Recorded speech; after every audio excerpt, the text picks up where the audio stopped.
që nuk janë antarë të Bashkimit Evropian në mënyrë të tillë që të mos ndikojë apo të kryejë rolin thelbësor të NATO-s. Në fakt, me këtë lloj ideje do të ishte në interes më të mirë të sigurisë evropiane.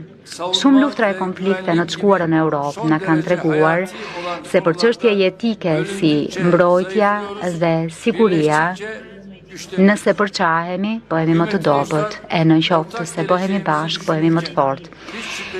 Miq të shquar, ndërkohë që marrim në konsiderat ardhmen tonë të përbashkët, duhet padyshim të konsultohemi për hapat që garantojnë sigurinë tonë ekonomike.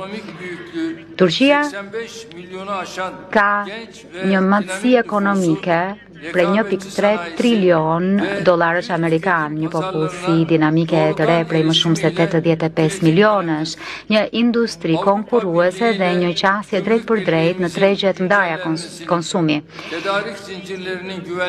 Përditësimi i bashkimit doganor me Bashkimin Evropian do të kontribuojë për sigurinë e zinxhirëve të furnizimit. Kjo është ajo çfarë besojmë po kështu që ky hap do të shtrojë rrugën për mundësitë përbashkëta prodhimi dhe investimesh në sektor kritik, siç janë ato të automotiv, farmaceutik dhe në industrinë e mbrojtjes.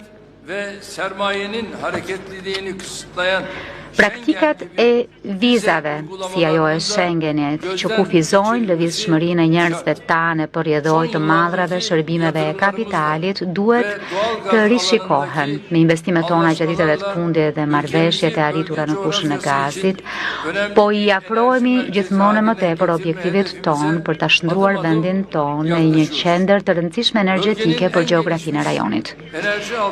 Si një vend me infrastrukturën më të zhvilluar energjetike në rajon, Turqia luan një rol të rëndësishëm në Europë në proceset e transformimit të energjisë.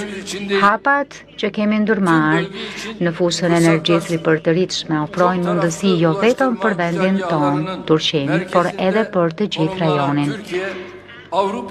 E gjendur në zemër